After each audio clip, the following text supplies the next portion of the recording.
What's up, guys? GG Zinger here. I'm gonna play a little more Hearthstone for you. Um, the If you haven't noticed, the Tavern Brawl isn't out yet. That's gonna be tomorrow. So I figured I'd play a little constructed standard for you. The list I'm gonna be playing, yes, it is a net deck. I think as far as what I put up, if the list isn't something of my own, I might show a game or two of it. But I think the biggest thing when it comes to net decking is um, try it out, see how it works, see if you like it. If it fits well in the meta, you can stick with it. If it isn't, mix it up, change it. As far as card games go, and this isn't just with Hearthstone, but it's with any card game in general, your consistency can come from net decking. The nice thing about these lists that you find online is that they have a certain amount of practice and testing done right off the bat. So you don't, you're not making this list and then showing up to a tournament or playing, the constructed format on Hearthstone and saying, well, I hope this deck does well. I didn't have time to play test it. You already know that it has some sort of legs because you've looked at the results. So that's the kind of stuff that is a benefit to playing with these pre-made lists. But as far as if you look at a lot of games like Magic the Gathering, the reason the decks that win big tournaments win is oftentimes because they're either they're tweaked a little bit, they're changed from the list that won the previous week, or they're a completely new deck. And that comes into play when you're looking at things like the meta of the area you're playing in, or the expected changes in a format as time goes on, which does happen. And those are the kinds of things that you as a player, if you want to grow, you need to pay attention to. And that's why pros are pros in a lot of these card games. It's because they take the time to test these decks, to change them, and then by the time you're seeing one of these pros lists, they've already gotten X amount of hours into it, and it could be because they won a tournament with it. So you're already not you're not going to surprise people by the list if you're playing it card for card. So that's something to keep in mind. I'm going to play a few rounds of this Hunter list. Actually, I'll show you it first. That my friend Gigi Mish showed me, and it's been pretty nice for me so far. I went from rank 23 to 16 in like a day, just because it's pretty aggressive. It runs some cheap creatures, Alley Cat, Firefly. Those are your really early drops that you just you want to do some small pick damage early with the deck. Because your big hitters will show up only a few turns later, and you kind of just get to blow out your opponent when they're trying to catch up. Tracking, a great card. I was talking to another friend yesterday about tracking.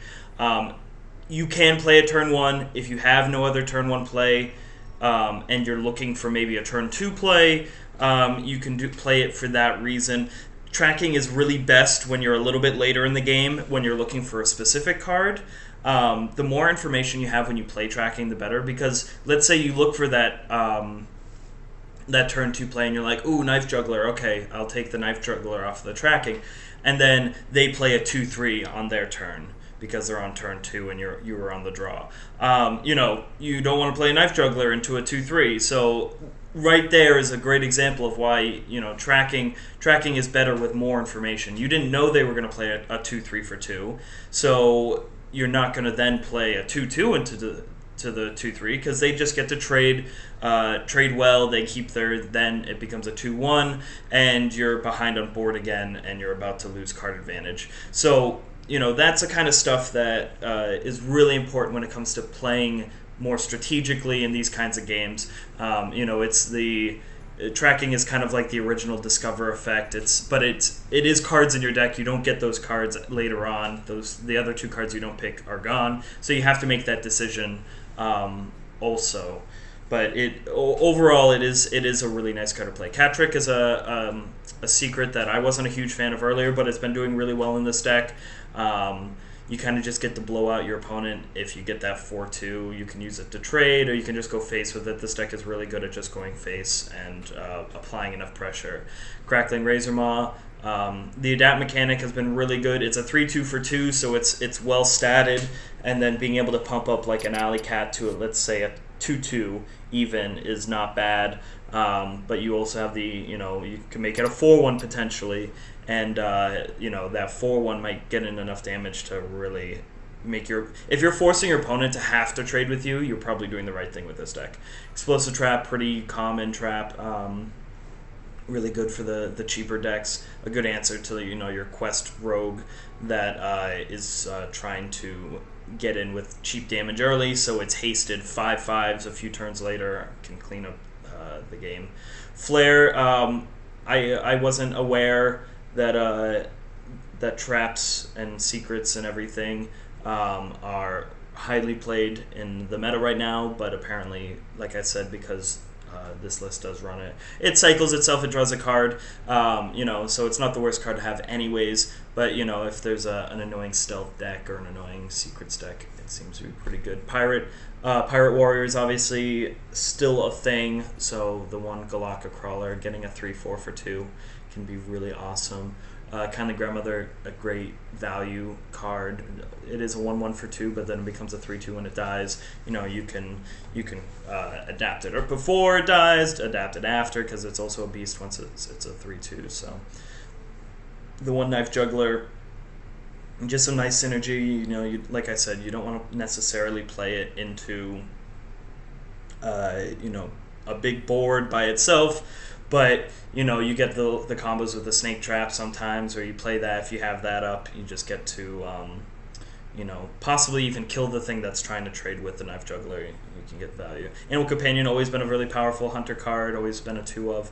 Either getting the 4-4 Taunt, the 2-4 that pumps all your other minions by 1 attack, or the 4-2 Charge. All 3 can be really good. Once in a while, you want one of the 3 specifically, but, you can't always get what you want. Cloaked Huntress is really what ties the traps together nicely. Getting to... You don't always... playing a secret is a little bit of a non-tempo play, especially if they play around it. So, if you play Explosive Trap and they have 3 toughness minions, Explosive Trap doesn't really do anything. So, sometimes you're behind in that sense. But the nice thing about Cloaked Huntress is that you can make a turn 2 play that isn't a trap. Then turn 3, you can play Cloaked Huntress, play the traps that you have in your hand. I keep calling them traps. I mean, they're all secrets, but you know what I mean. And then, gain back that tempo that you would have lost if you had played those secrets at that point. Eaglehorn Bow obviously is great with secrets. The big thing about Eaglehorn Bow is that if you're going to use it to go face, which, in this deck you often do, make sure you keep 1 charge unless you have a second one already. You want to keep 1 charge because that's, once you play a secret at some point in the game, that's when it recharges and then you use another charge on it. So it's important to keep that value in mind. Kill Command, if you have a beast, great damage. Even if you don't have a beast, sometimes 3 damage is enough. Unleash the Hounds, nice value, get a 1-1 with charge. They are all beasts, so that Razor Maw can come into play there. Same with Houndmaster, being able to make one of the 1-1s a 3-3 or anything like that, a Snake Trap or an Animal Companion. Beast, +2/+2 and Taunt. Just, that extra damage. Like I said, a lot of this deck is going face, so if you're forcing your opponent to have to trade with your guys, that's really good. So giving one of your minions Taunt can really be the way to do it. And then Leroy's just a nice finisher. I miss when he costs 4, but 5 is still okay for 6 damage, and you don't care about the 1-1s by the time you're playing it. So yeah, it's a pretty straightforward deck. Not anything too complicated. There's a big difference between knowing when to go face and when to trade. This deck definitely specializes in going face when sometimes trading would seem better. But it's kind of a judgment call. It's a little goofy coming from Magic, where you can't force anything. It's like if you're attacking, your opponent's the one that decides if you trade or not you. Whereas in this game, obviously, you're the one who decides if you trade or not. So if it seems like a versus okay, so Illyria. the mirror, which would be interesting. Tremble before the might of the elves. And I'm going second, which is a little rough. But I have a 1-drop. Kill command I'm going to pass on. Unleash I'm going to keep because since he's on the play, he might present a board where Unleash is necessary to kind of even it out a little bit. And we got a kill command anyways. Yay! Oh well. So, you know, if there's a time where it seems like your opponent should trade with your guy, you go face. That's pretty much how it works. Pretty straightforward. I wouldn't be surprised if this hunter's playing a similar list to mine, because like I said, it is an online list. Alley Cat is fine. It's gonna... So here I'm actually gonna coin out the second one. It either forces him to put both into one guy, or he might just go face, and then I get to trade positively. The reason I do that is because I have a turn 2 play, I have a potential turn 3 play, turn 4, so, you know, okay, so it's not this list, because Jewel Macaw isn't in this. That is a sweet beast to hit, though, I will say that. So, okay. I am definitely playing the Crawler here. Kind of sucks he's going to get to kill the 1/1 and keep his then 2/1. But, you know, not really much I can do about that. And depending what he plays here, Unleash just might be a good cleanup card. Oh, he's unleashing. Okay. That's fine. Yeah, that's okay. Gives me the option to play a secret, play this. So now I actually feel pretty comfortable here, especially if he plays a spell. If he doesn't play a spell, then it doesn't really feel as good, but that's fine. Also fine. Nice. Glad that happened. So let's see, if I could kill command here to get rid of that 2/2. The 2/2 has to die this turn. If I unleash here, I get to keep a 1/1, because if I put the 2 1/1s into the 2/2 and then I kill the 1/1 with my 1/2, then I keep a 1/1 still. I almost would rather leave unleash for when I have a knife juggler, if I see mine, because like getting only 2 off of it seems bad. So I'm considering, I think I'm gonna kill command. So the problem is kill command is one of the good removal for like animal companion. So I think I still do it though. You know, this is what I talked about. I played the 1/2 instead of playing tracking here. It just gives the potential of that 1/2 being able to do damage, 1 more damage. Because if I play tracking this turn instead, is that all he's doing? What? Okay. So now I'm gonna play tracking. Gonna probably get something good.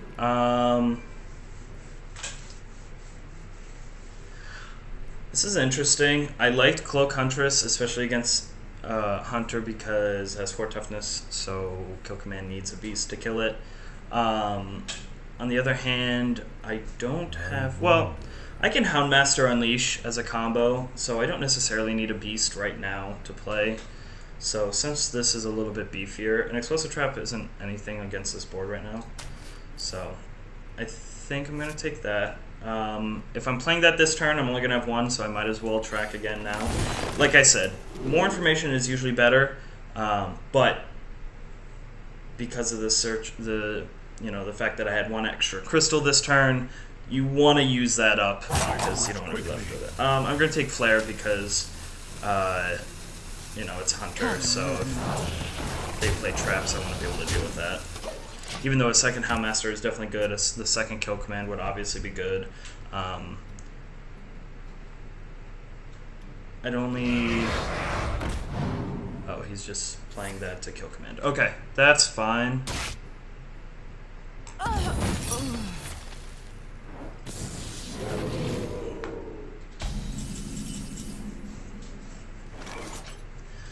Well, I think I'm gonna adapt here first. Let's give this bad boy Wind Fury because I'm gonna give it another +2/+2. Right? Yeah, force him to have an answer for it.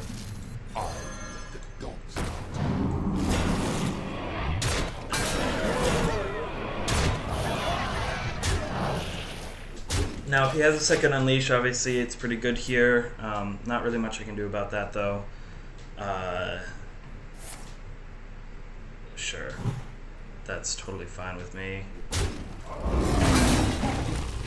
Yeah. So this is already a pretty good game. We've got another... So let's see what we can get here. Yeah, let's do another one. 3, 6, 10. And that is game.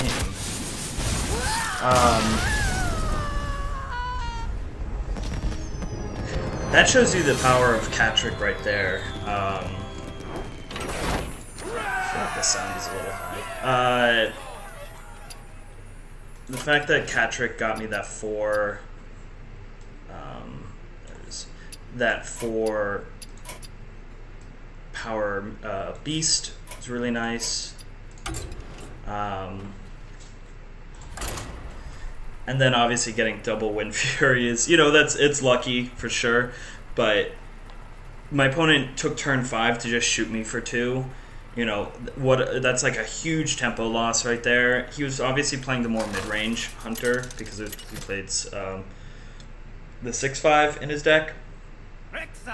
So, those are the kinds of things that give my deck the advantage for sure. So against Paladin, which has Consecration, Knife Juggler is obviously a little worse, so I'm gonna get rid of that for now. And then this is a good curve right here. Force my opponent to... Well, it's a really good curve if I have a Beast by turn 4. Forces him to have to make a play here, kind of. That's fine. He's playing Murloc, a Paladin.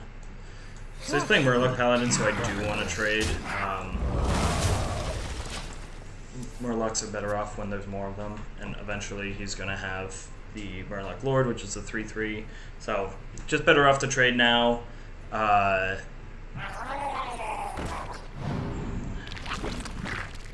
Okay, it's annoying. Do I have a better play here? I am just going to play... Let's see. So you could coin Consecration and really screw me over if I have this guy die.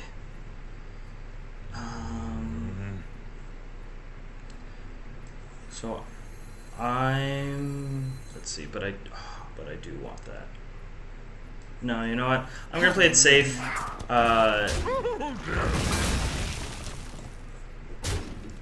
This is pretty good here because Consecration only kills one guy, and it sucks it's a beast, but whatever. He has to coin it out to do that. I also got rid of his 2/1 Murloc, which means if he plays the Lord here, it's just a bad play. If I didn't do that, okay, that's fine. So now I get the Houndmaster. If I didn't do that there, oh, perfect. He could have played the Lord and traded with my 3/4, which is obviously not a good thing. I just get to play free trap here. It's like trap won't come into play for a little while, but that's not the point. The point of this deck isn't about killing your opponent as quickly as possible. So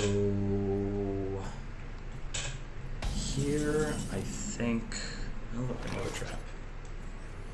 Do I play this here? I think I do.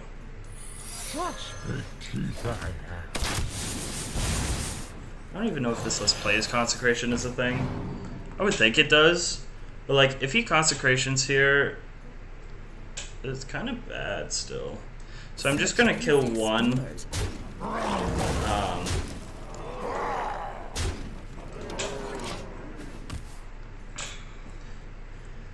I have a pretty solid point now. So, sure, don't care about that. That's fine. Fortunately, I only get 2 snakes, but it's okay. He's at 15, so at this point, it's all about the small 7, 8, 9, 10, 11, 13. So I have 13. Oh, I potentially have lethal. And there's lethal. So, yeah. So yeah, he was a little slow. I got to be on the play. I had a really good curve. You know, and it's all about predicting what my opponent's going to play. He had the Lord. I didn't exactly see where he played it from, so maybe he drew it just now, maybe he didn't. But you know, those are the kinds of things that you keep in mind when you're playing. As far as like what I change about the list, not necessarily anything yet.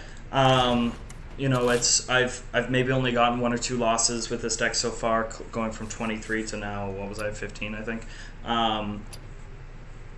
And it's really my 2 losses maybe are to Druid. So potentially there is room to fix it a little bit. Maybe get rid of like 1 Unleash for 1 Hunter's Mark to be able to push through those really big taunts. Oh, it was a Druid and a Quest or Taunt Warrior. Obviously a problem for this deck. You're not going to expect many wins from those matchups. But that's the thing, you know, Druid and Taunt Warrior aren't played as much, at least so far from what I've seen in this meta. So, you know, you don't necessarily have to change anything because of those decks. I've also maybe only played 1 or 2 Pirate Warriors. So, like, the Crawler hasn't gotten me any value because I didn't see it against them. So, you know, those are the kinds of things that you have to keep in mind. When you're looking to edit a deck. Other than that, the list has been pretty solid. Leroy hasn't really done any work for me because I tend to kill people before I even draw it.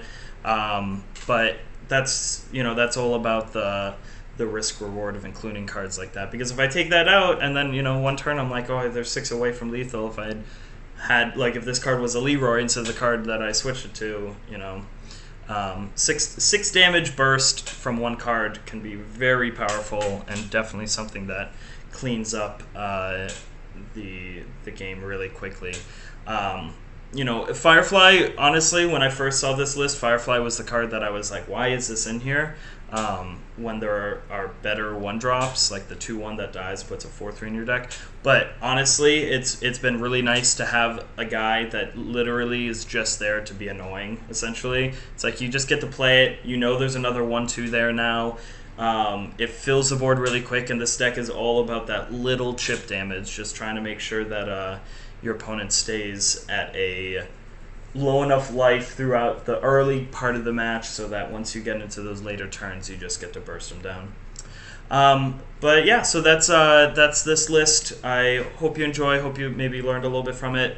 If you have any questions or things that you'd like to see me play and test out, I don't have all the cards, but you know, I can probably get whatever people wanna take a look at. So feel free to like and follow. Thank you for watching.